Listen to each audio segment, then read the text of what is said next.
우리는 로마서 34번째 시간입니다. 로마서 12장 1절부터 5절까지 보도록 하겠습니다. 함께 나누신 말씀 제목은 권하는 것은 내용으로 이렇게 보도록 합니다. 우리는 지난주까지 해서 11장까지 다 모충을 다 마쳤습니다. 지난주에 한 내용을 잠깐 뒤돌아보고 오늘 12장 본문으로 들어가도록 하죠. 이 돌감람나무, 참감람나무에서 이방인과 유대인도 결국 하나님이 버린 게 아니라 나중에는 구원의 모든 것을 다 이루실 것이다 라는 내용으로 이방인의 숫자가 충만하게 들어올 때까지 조금 우둔하게 했다, 완악하게 했다 유대인들이. 이것은 나중에 이들까지도 다 구원을 그들에게도 긍휼을 얻게 하려 하십니다. 그들로 시기나게 하여서 돌이켜 그들이 깨닫게 해서 돌아올 수 있는 데까지 가는 것이 하나님의 뜻이고 하나님의 계획이시다. 그러니까 이 유대인과 이방인들에게 다 공히 하나님께서 구원을 이루고자 하시는 하나님의 그 계획 속에는 있는 본질, 근본인데 그게 바로 뭐냐? 긍휼이다. 다 이렇게 이루어 가시는 것은 하나님의 긍휼로 인합니다. 하는 걸 이렇게 배웠죠. 그래서 이 긍휼로 인해서 하나님께서 이제 우리 각자에게 우리 모두에게 다 주신 선물이 있는데 그걸 은사라고 그러죠. 은사가 바로 뭐냐? 부르심이다.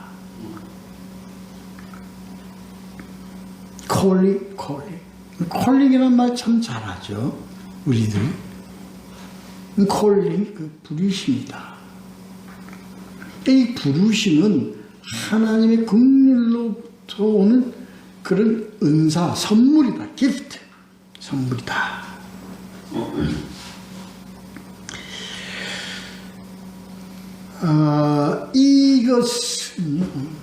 이게 이제 이름으로 해가지고서 하나님의 로마서에서 하나님의 복음의 줄기를 다 결론을 지으셨어요. 그래서 뭐로 결론을 지으셨냐? 하나님 이것을 찬성, 찬양.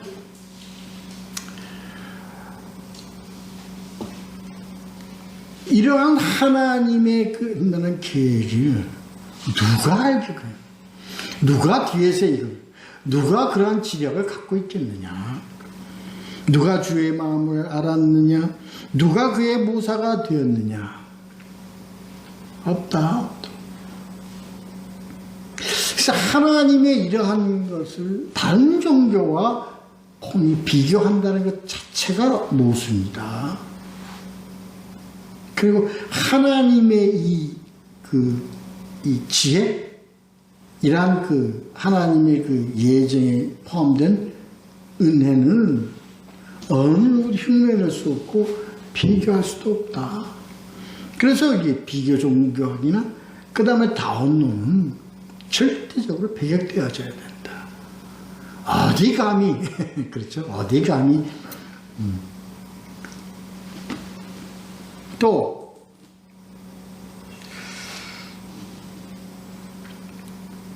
하나님의 이러한 긍휼을 우리가 은혜를 우리가 뭘로 갖고 수 있을까? 무슨 물질로 하나님과의 관계에서 하나님이 일하는 것을 우리가 갚느냐? 이것으로 해서 하나님의 구원의 어떤 것을 좀 조건으로 우리가 할 수 있느냐? 아니다. 인간이 하나님께 무슨 대가를 들여서 하나님이 그것을 받으려는 거 아니다. 하나님은 단지 원하시는 거, 부르심에 대하여 응답하는 것, 그거 외에는 없다. 믿음으로 응답하는 그거 외에는 없다.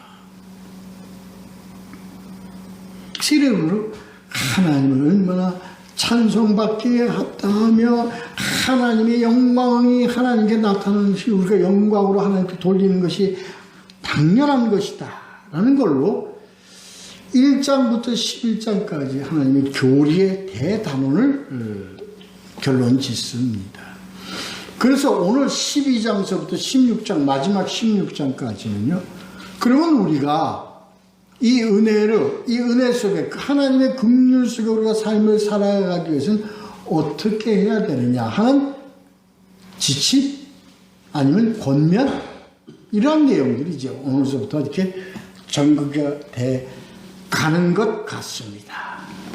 그런지 한번 본문을 가지고 12장 본문을 가지고 한번 보도록 하겠습니다. 먼저요 12장 1절만 가지고 함께 나누도록 하겠습니다. 그러므로 형제들아 내가 하나님의 모든 자비하심으로 너희를 권하노니 너희 몸을 하나님이 거룩하시는 하나님이 기뻐하시는 거룩한 산제물로 드리라. 이는 너희가 드릴 영적 예배니라. 한 절을 가지고 함께 보도록 하겠습니다. 이 내용이요. 그러므로 하나님의 긍휼, 하나님의 긍휼을 우리가 받으며 우리가 하나님께 나아가는 응답의 삶을 살려면 어떻게 해야 되느냐 하는 것이 오늘부터 나옵니다. 그래서 그러므로 라고 연결되어지는 겁니다. 그러므로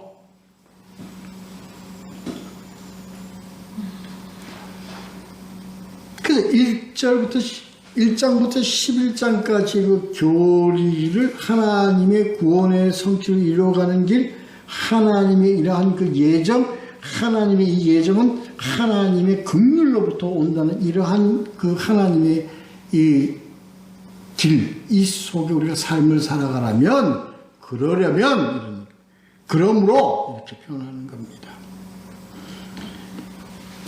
형제들아, 하나님의 모든 자비하심, 하나님의 모든 자비하심이라는 것이 바로 그 이전에 했던 교리를 통한 하나님의 속성을 의미하는 겁니다.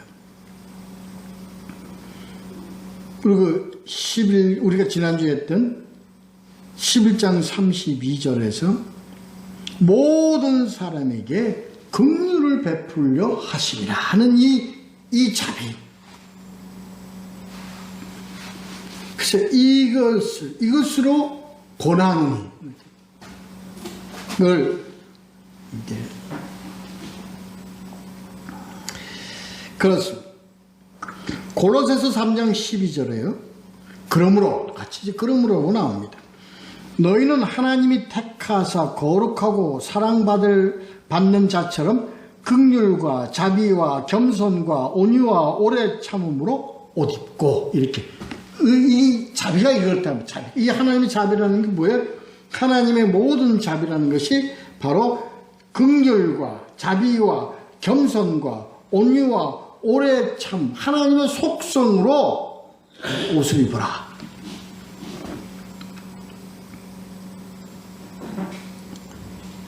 그래서 해야 될 첫 번째 것이 뭐냐? 우리들이 해야 될 첫 번째 것이 바로 뭐냐? 산제사로 나아가라. 이걸 하나님이 기뻐하신다. 하나님의 산제사로 나아가라 하는 것이 바로 하나님이 기뻐하시는 것이다.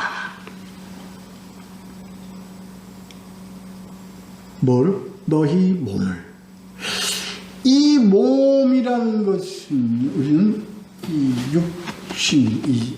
육체에 관련된 것에 국한해서는 안 됩니다. 너희 뭐를? 너희 전체를입니다. 너희 전체를. 우리가 이 땅에 살아가는 건 뭘로 살아가요? 이 땅에 사는 몸으로 살아가는 거죠. 그러니까 삶을 얘기하는 겁니다.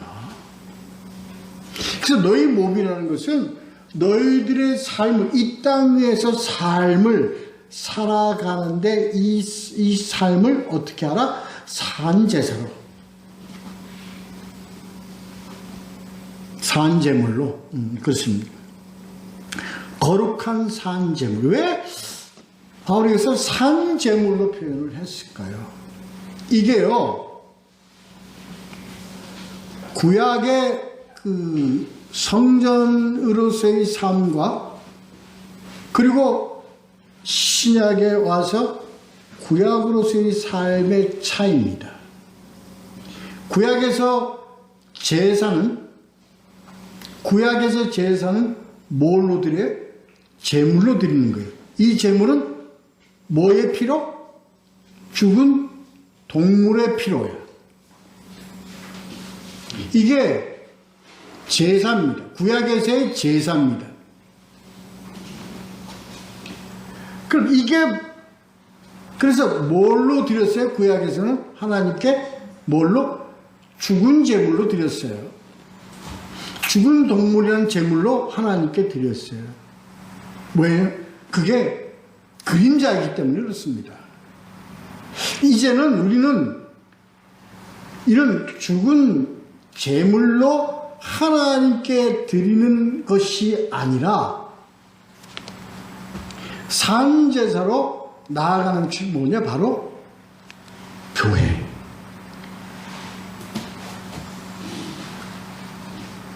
그래서 너희가 산제사로 나아가는 것은 바로 뭐로 나아가라? 뭐로? 산제물로 드려라. 하나님께 드리라는 것은 뭘? 이제 너희는 교회. 너희는 이제 뭐의 삶을 살아가는 것이다? 교회로서 너희가 살아간다. 이런 얘기입니다. 에클레시아. 불러낸 자의 모임. 뭐한 자? 불러내심을 받은 자들의 모임이다. 그래서 앞에 얘기했는데 뭐에 대한 응답이요? 콜링에 대한 응답입니다. 부르심에 대한 응답입니다. 그러니까 부르심에 대한 응답이라는 게 뭐예요? 우리가 교회로 교회는 그래서 뭘로 드리는 게 아니에요? 죽은 제물로 드리는 것이 아니라 바로 산제물이다. 왜 산제물로 표현을 했을까? 우리는 그리스도 안에서 죽은 몸이에요? 산 몸이에요? 그것 차이입니다. 우리는 그리스도 안에서 산 몸입니다. 산 영입니다. 그래서 이 산 몸으로 너희가 교회로서의 역할을 하면서 살아가는 것이 바로 뭐냐? 산 제물로 드리는 것입니다.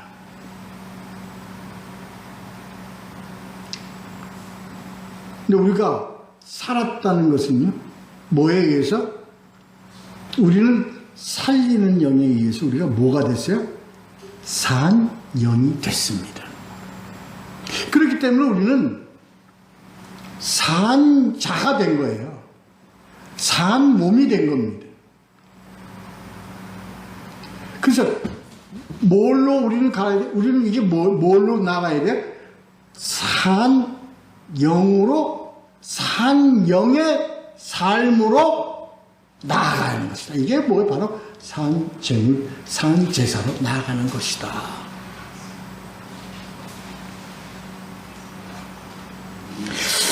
이 차이를요, 그래서 우리 몸은 우리 그 죄에 대한 6장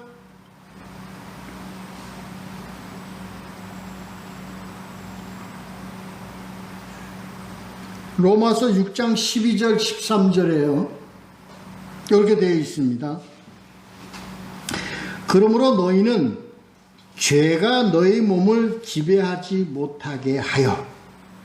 이 죄는 무슨 죄라고, 뭐가 죄라고 그랬어요? 죄는 자아가 죄라고 그랬어요? 자기 중심이 죄라고 그랬어요. 그래서 너 중심의 삶의 이 죄는 뭐? 죄 몸이에요, 죄 몸. 이 삶으로 나아가지 못하게 하라 하는 것이 지배하지 못하게 하라는 거예요. 죄가 지배하지 못하게 하라. 그래서 자아 중심의 삶에서 뭘로? 예수 그리스도 중심의 삶으로 나아가는 것. 이게 바로 뭐냐? 산 영으로 사는 것이다. 산 재물로 사는 것이다.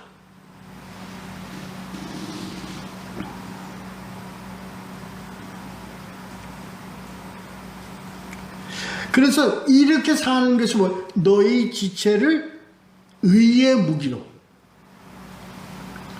하나님께 드리는 삶이다 말이에요. 의의 무기라는 건 뭐예요?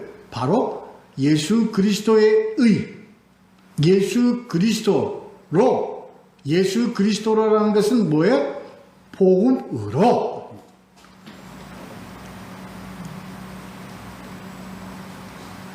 나가라 이겁니다.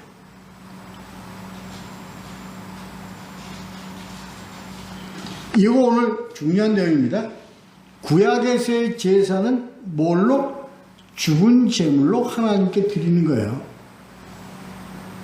우리 교회에서는 뭐가 있어요? 우리는 산 제물이 뭡니까? 납니다.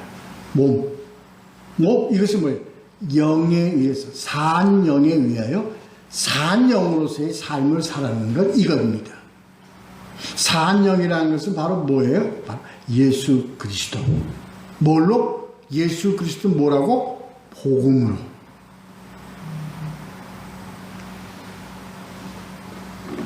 이게 바로 뭐냐? 교회의 삶이다 말이에요. 교회로서의 삶이다.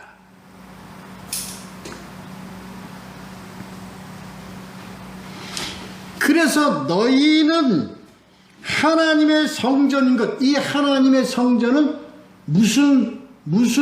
뭘로 된 성전이에요? 뭐의 성전이에요? 산영으로서의 성전이에요. 살아계신 하나님이 성전 안에 있는 것 같아요. 하나님이 성전 안에 있는 것은 하나님의 약속으로만 있고, 교회에서 살아계신 하나님의 영은 뭘로? 하나님의 산영. 약속의 영이 아니라 약속이 온전히 이루어진 산영으로서의 하나님의 거하심이 바로 뭐냐? 성전이다. 살아있는 성전이다.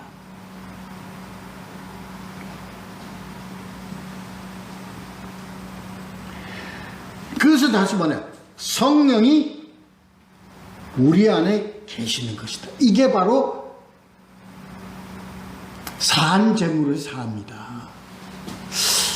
조금 복잡하죠? 이해가 되셔야 됩니다. 이것도 이해가 되셔야 됩니다. 그래서 교회는요, 뭐야? 전혀 다릅니다. 구약에서 얘기하는 성전의 개념하고 우리 이 교회는 언제 말했어요? 산영으로서의 삶이 교회란 말이에요. 이게 다릅니다, 구약하고. 그래서 구약은 뭘로 만들어요? 그냥 제사로 끝나는 거예요. 우리는 제사가 아니라 뭐예요? 예배입니다. 경배입니다.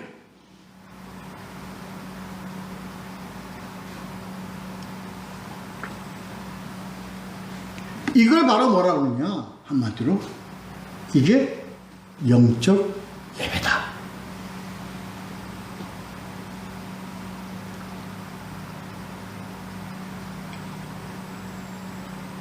죽은 제물이 아닌 하나님의 산영, 성령의 임재로 하나님께로 나아가는 예배.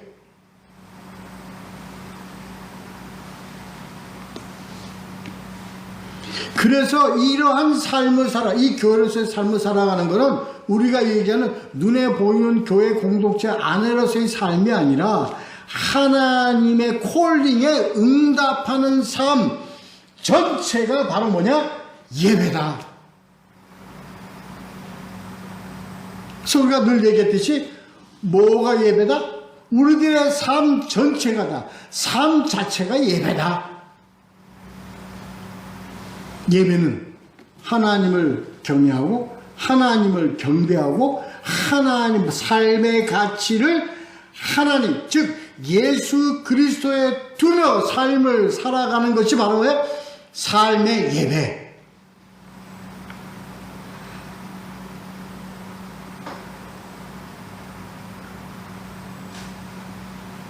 그래서 삶의 모든 가치와 의미를 주께 두고 주님을 섬기는 삶을 예배라고 하는데, 그래서 이때 예배라는 용어에 우리가 영어로 뭐라고 그러냐? 두 가지로 봅니다. worship, 또 하나는 service. 서비스는 뭐가 서비스예요? 섬기는 게 서비스예요. 뭘 섬겨요? 하나님을 섬기는 게.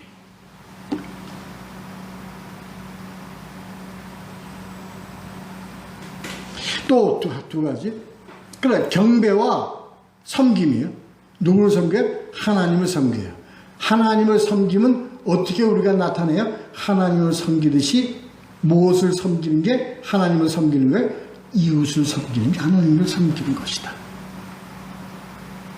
또 하나 중요한 내용이 있습니다. 제가 이 헬라어 원어를 잘 언급을 안 하도록 이렇게 노력을 많이 합니다. 그러나 이것은 우리가 잘 알아야 되기 때문에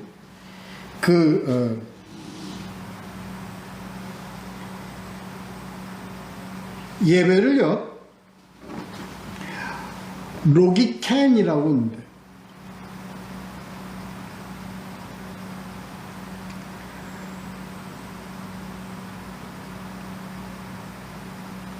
로기켄은 어디서 나온 것이냐? 바로 로고스에서 로고스를 어원해서 나온 말입니다. 그래서 예배는 로고스로 드려지는 것이 예배다.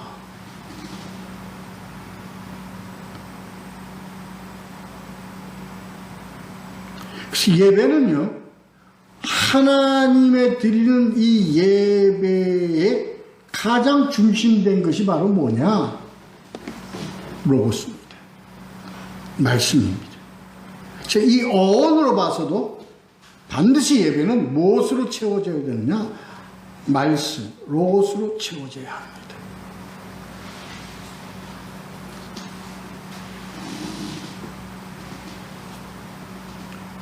경배는 바로 하나님께 경배는 물론 찬송과 기도와 복음, 말씀은 모두가 다 뭐에 근거한 것이냐? 바로 말씀을 근거한 것이다. 찬송도 말씀이요, 기도도 말씀이요, 그리고 우리가 전하는 설교와 이 모든 것도 다 뭐예요? 말씀을 중심으로 된 내용들이다. 이것이 그래서요, 영적 예배라고 하는 것에는 우리가 했던 것처럼 성령이 태초에 하나님이 함께하시, 다시 말해서 성령으로 깨닫는 말씀 중심으로 모두 이루어지는 것을 로기켄, 예배라고 한다.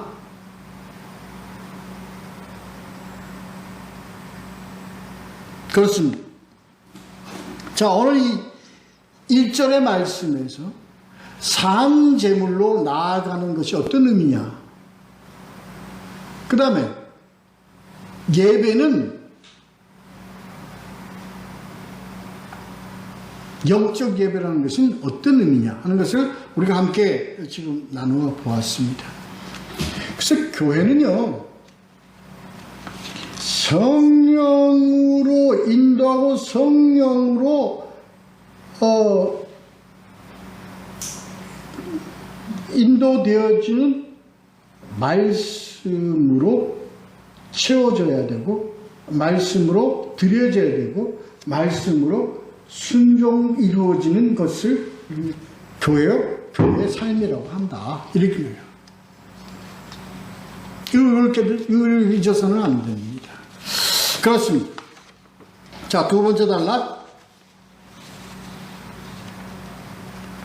왜 이건 영적 예배라고 하느냐? 두 번째 단락을 보면 2절, 3절입니다. 자, 너희는 이 세대를 본받지 말고 오직 마음을 새롭게 함으로 변화를 받아 하나님의 선하시고 거룩하시고 온전하신 뜻이 무엇인지 분별하도록 하라. 내게 주신 은혜로 말미암아 너희 각 사람에게 말하노니 마땅히 생각할 그 이상의 생각을 품지 말고 오직 하나님께서 각 사람에게 나누어 주신 믿음의 분량대로 지혜롭게 생각하라. 여기에요, 우리가 예배를 드리는 형식과 예배를 어떻게 드려야 되는 모든 그런 지침이 이 2절, 3절 속에 다 들어가 있습니다. 맨 처음에 우리가 해야 될 건 예배적 삶을 살아가기 위해서는 우리가 가장 먼저 해야 될 것이, 가장 중요한 게 뭐냐? 뭐를 본받지 말라? 이 세대를 본받지 말라.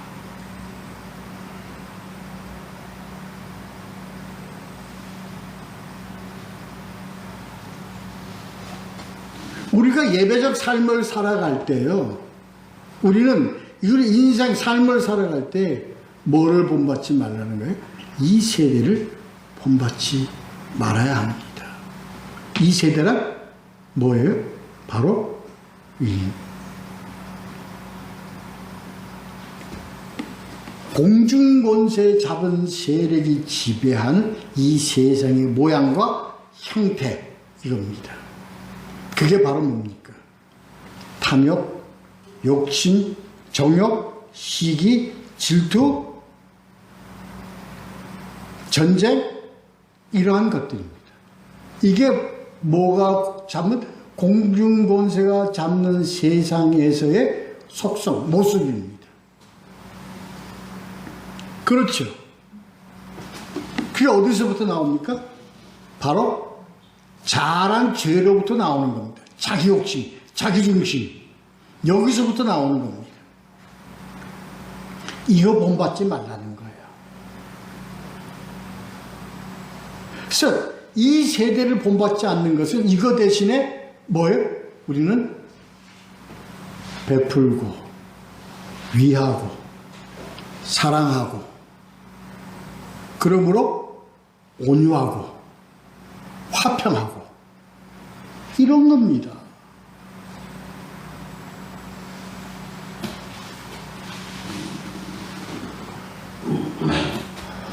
또 이거 제가 부정적인 그런 네거티브한 또 내용을 말씀을 안 드릴 수가 없네.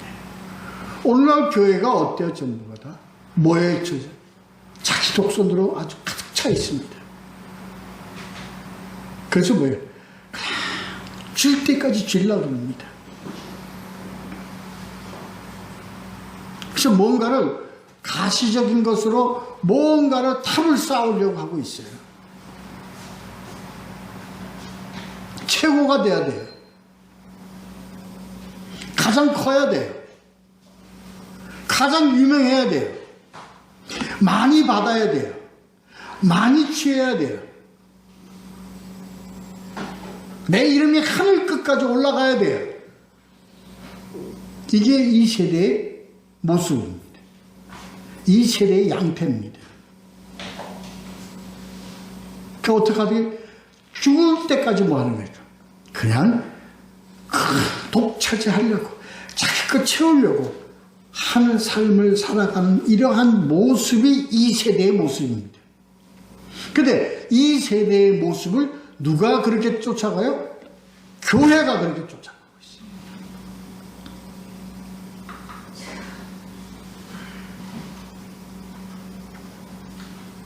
이거 본받지 말라.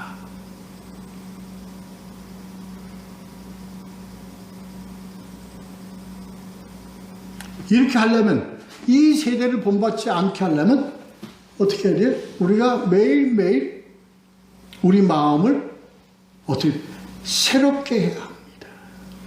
어떻게 새롭게 해야죠? 우리가 마음을 새롭게 함으로 뭘 받아? 우리가 스스로 뭐가 돼? 변화를 받아야 돼요.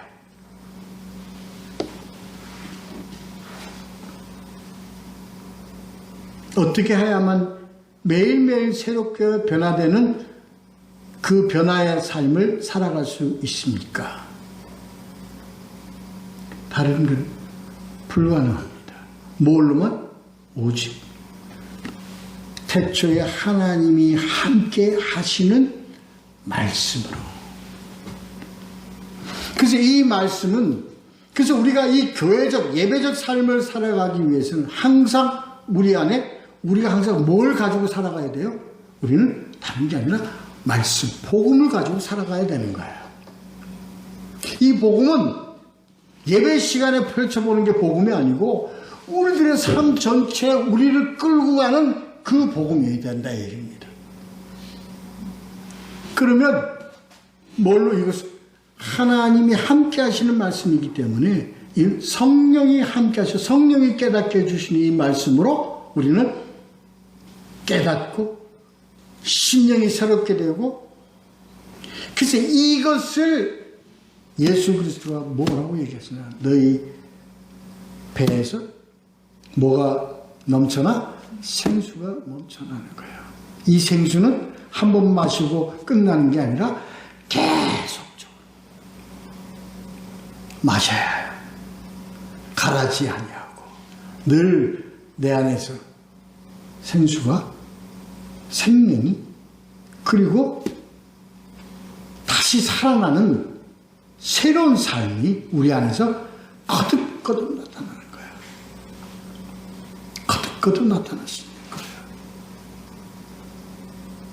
절대적입니다. 내가 66권 성경 내가 통달한 사람이기 때문에 나는 이거 안 봐도 다 알고 있어. 그거는 뭐가 없는 거예요. 이미 그 사람은 이미 떠난 자입니다. 이미 그 사람은 뭘로 뭘 가린 자입니까? 자기 중심이라, 자기 의로 하나님의 진리를 가린 자들입니다. 우리는 늘 말씀으로 새롭게 변화를 매일매일 받아야 돼요. 저와 여러분은 놓아서는 안 됩니다. 늘 마음속에 하나님의 말씀을 다시.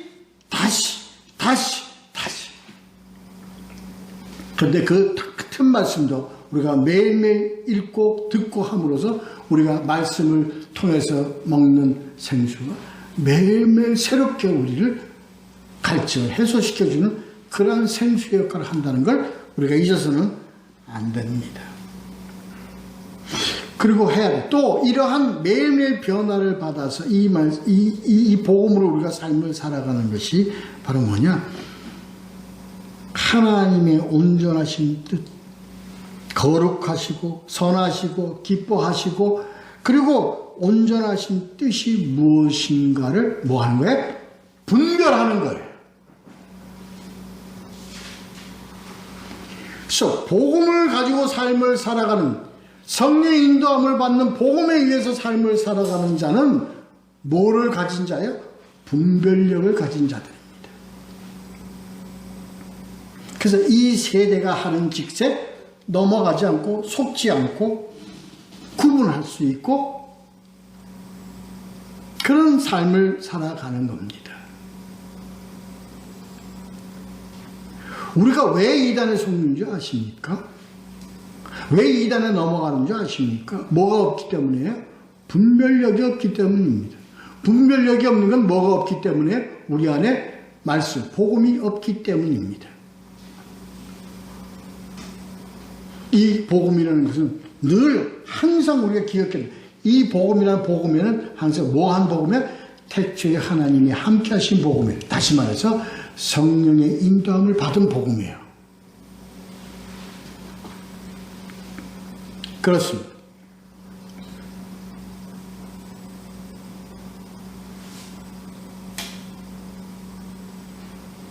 이 분별력에 대해서 디모데후서 3장 15절 16절에 이렇게 잘 나타나 있습니다. 또 어려서부터 성경을 알았나니 성경은 능히 너로 하여금 그리스도 예수 안에 있는 믿음으로 말미암아 구원에 이르는 지혜가 있게 하느니라. 16절 모든 성경은 하나님의 감동으로 된 것으로 교훈과 책망과 바르게 함과 의로 교육하기에 유익하니. 여기에 보면 책망과 바르게 함이 있습니다. 이게 바로 분별력을 주는 내용입니다.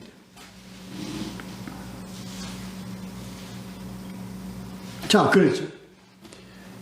그래서요, 우리가 예배적 삶을 살아가기 위해서는 항상 우리가 뭘 항상 우리 몸이라니까 또 이제, 우리가 항상 무엇을 함께 살아가야 돼요? 복음과 함께 살아가야 돼요.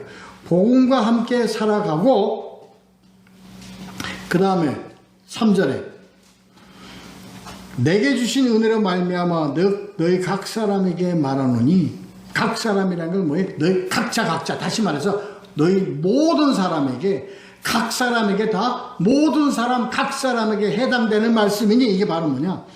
마땅히 생각할 그 이상의 생각을 품지 말고. 이게 중요합니다. 이게 뭘 얘기할까요? 마땅히 생각할 그 이상의 생각을 품지 말라. 이 뭘 얘기할까요? 말씀을 네 걸로 만들지 말라. 이게 간단하게 얘기했어요.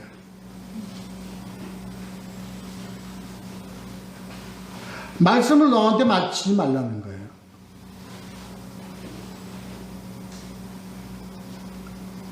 왜 이렇게 말하는지 아십니까? 이때 당시에 이게 합당한, 그러니까 마땅히 생각할 그 이상의 생각을 품고 만든 말씀들이, 논리들이 다 뭐였습니까? 영지주의, 이다.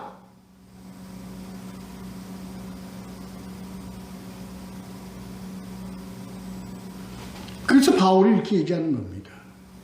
너희 머리에 주는 그 이상의 것을 너희가 자꾸 뭘 만들려 그러지 말란 말이에요.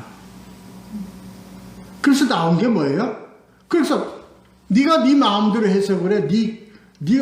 아니, 성경에 근거한 게 아니고 네가 네 머릿속에서 초월해가지고 만드는 그 말씀에서 만드는 그런 그 하나님에 대한 그 해석들이 다 뭐예요? 그렇게 나온 논리가 다 뭐였습니까?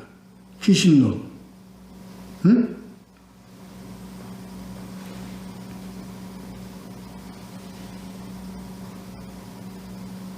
영지주의, 귀신론, 뭐 이상한 신비주의, 뭐 이런 것들이 다 그런 것들입니다.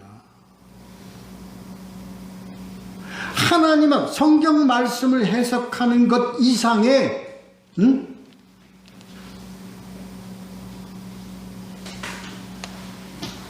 네 생각에 뭘 풀지 마라. 하나님 말씀을 신비하게 끌어가는 그러면 너의 그것을 넘어가 버리는 거야. 한계를. 하나님의 말씀은, 하나님은 우리에게 하나님의 진리는 너무나 영원하고 신비하지만 그걸 우리에게 가르쳐 주시기 위해서 성경으로 하나님이 우리에게 가르침을 주시는 거예요. 그리고 그 범위로 우리가 알 것에 대한 것을 우리에게 알려주신 거예요. 근데 우리 인간들은 뭐예요? 자기가 잘나서 이걸 깨달은 줄 알고 그 이상의 것을 하나님이 그 말씀을 그냥 왜곡시키고 변질시켜버리고 만다는 거예요.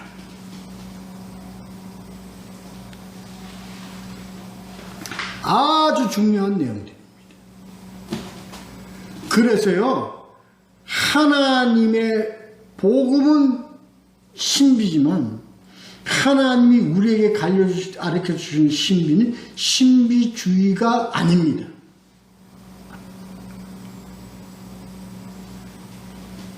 하나님이 우리에게 가르쳐 주시는 진리지 신비가 아닙니다. 물론 진리 속에 신비가 들어가 있습니다. 진리 안에 신비가 들어가 있는 것은 진리를 우리에게 주시기 위해서 갖고 있는 신비지, 그 신비를 신비주의로 우리에게 가르쳐 주는 것이 아니다, 이 얘기입니다.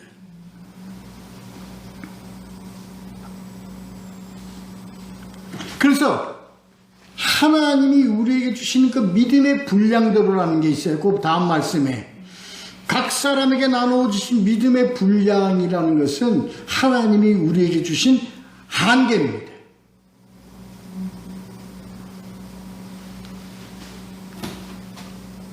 넘어서지 마. 근데 우리는 자꾸 이걸 가지고 넘어서려고 그러고 있어요. 그래서 우리는 하나님이 주시는 그 약속, 우리에게 가르쳐 주시는 고자 하는 목적 외에 우리는 그것을 우리에게 특별한 어떤 계시로 우리가 자꾸 그것을 해석하려고 하고 있어요. 그래서 예를 들어서 뭐가 있습니까? 계시록 해석하는 것들 보면 아주 그냥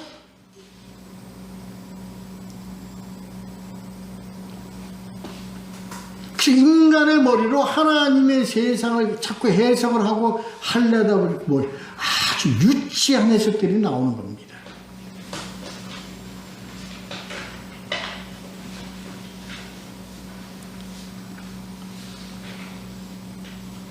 믿음의 분량은 하나님 우리에게 공이다 우리에게 다 같이 주신 거예요. 이 믿음의 분량은 뭐 하기 위한 분량이냐면요, 우리가 너희를 구원의 성취로 갈 수 있는 복음의 진리의 의미입니다. 이걸 우리에게 다 주셨다니까요.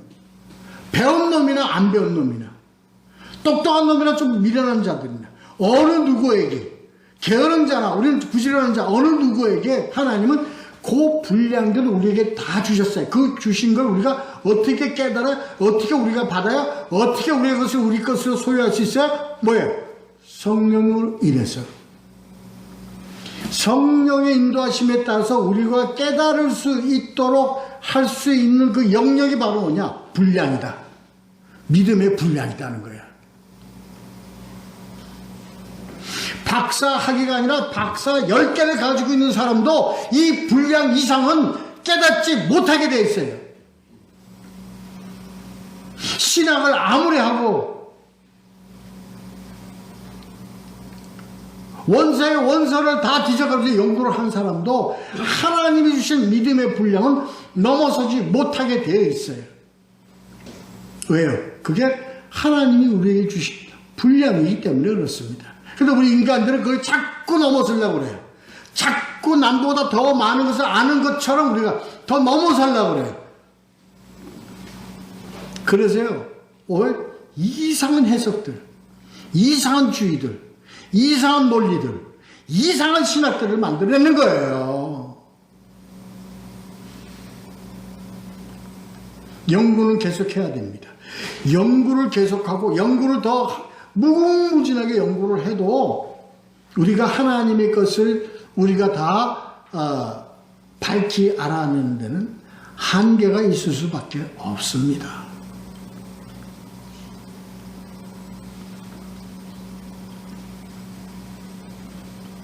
그래서 지혜롭게 생각하라고 하는 것은 뭐예요? 절제할 때 절제하고, 이게 우리가 어떠한 한계로 우리가 이것을 우리에게 주어진 국한 한 것이 뭐냐? 이게 지혜입니다. 그래서 지혜는요, 무조건 다 갖는 게 지혜가 아니라, 지혜는 그 자체는 그것을 절제할 때 절제할 줄 알아요. 한계를 알고,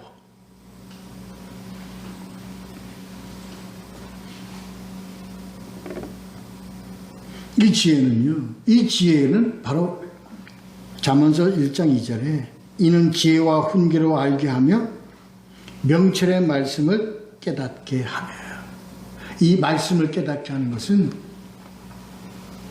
말씀에 대한 절제도 함께 깨닫는다는 겁니다. 이거는 예를 들어서 우리가 삼위일체를 가지고요, 지금도 삼위일체에 대한 그 변증들의 그 논쟁들이 지금도 계속되고 있습니다. 왜? 이건 우리의 한계를 벗어난 부분이 분명히 있기 때문에 그렇습니다. 자, 세 번째 단락. 세 번째 단락, 그거 끝내도록 하겠습니다. 여기에 지금 있습니다. 여기에. 즉, 그렇기 때문에 지금 4절, 5절의 내용의 말씀이 있는 겁니다. 우리에겐 뭐가 있다고요? 한계가 있어요. 한계가 있기 때문에 우리는 통째로 살아갈 수는 없어요. 그래서 우리는 뭘로 살아갈 수밖에 없어요? 지체로 살아갈 수밖에 없는 거예요. 통째로 살아가면 다 알고 다 분석하면 뭐같이 우리는 몸으로 살아가는 거예요. 그렇잖아요.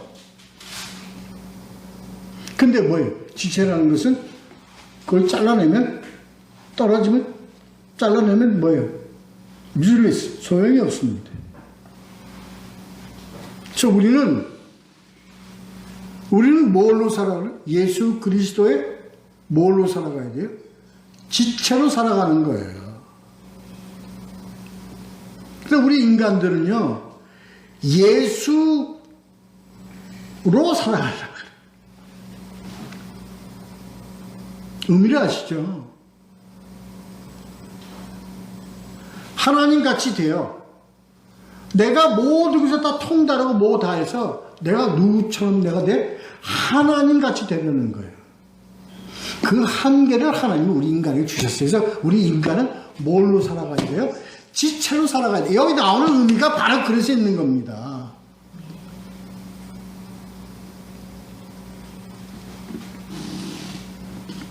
그래서 한 몸에 많은 지체를 가졌어요. 왜? 이 얘기는 각 지체가 뭐가 있다는 거예요?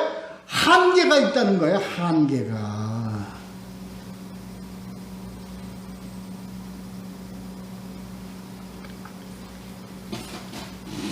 근데 지체가요, 이 한계를 자꾸 벗어나려고 그래. 무한하게 가려고 그래. 뭐가 돼, 그러면? 지체? 장애자가 되는 거예요. 이란입니다.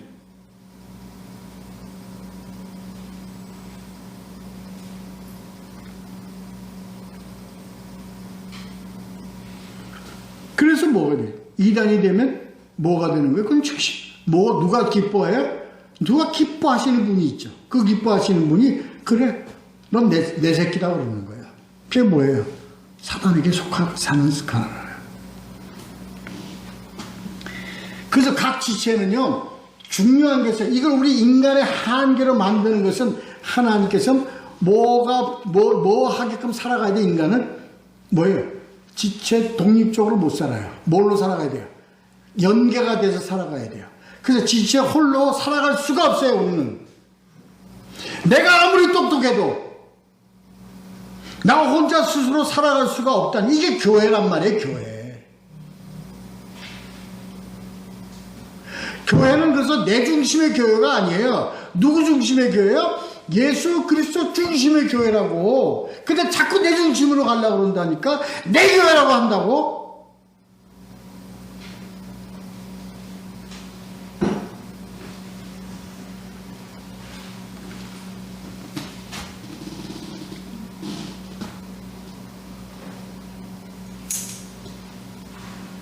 몸에 지쳐. 우리는 한 몸에 속해 있는 거예요. 우리는 누구에게 속해 있는 거예요? 아무리 똑똑하고 잘해도 우리는 누구에게 속해? 예수 그리스도에게 속해 있는 거예요. 이걸 자꾸 잊어버리고 간다니까. 그래서 예수 그리스도가 머리인 교회가 아니라 내가 자꾸 머리인 교회로 자꾸 뭔가를 끌어가려고 하는 이 우둔함. 그게 아니다. 그게 아니다. 그래서 상호 연결성이 없는 교회는 교회가 아닙니다. 한계가 있습니다. 이걸 알으라는 거예요, 이거를 너희는. 근데 자꾸 나 혼자서 잘난 척. 나 없으면 안 돼? 내가 없으면 안 돼? 이렇게 되는 거예요. 이게 인간의 죄로 자꾸 이렇게 되는 거예요. 아니야. 나 없어도 얼마든지 되는 게 교회입니다. 누가 없으면 안 돼요? 오직 누가 없으면 안 돼? 예수 그리스도 없으면 안 되는 거예요. 내가 없으면 안 되는 게 아니라.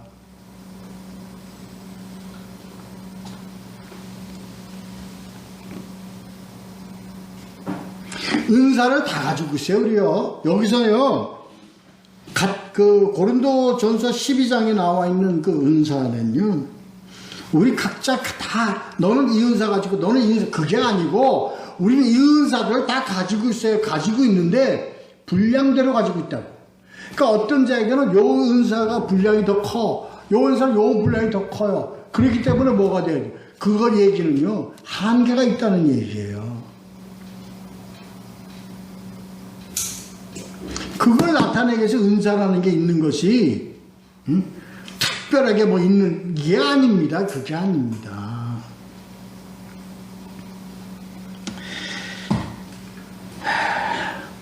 이 내용에 대해서는 다음 주에 좀 더 보강을 하기로 하죠. 더 보충을 하기로 하고요. 오늘은 여기까지 하겠습니다. 우리는 그래서 우리 제일 중요한 건 우리는 속한 자가 돼야 돼요. 그러면 서로 연계가 되어 있어요. 서로 연계가 되어 있지 않은 것은 지체가 아닙니다. 그건 죽은 거죠. 이 삶을 사는 모두가 되시기를 예수 그리스도의 이름으로 축원합니다. 다음 기도하겠습니다.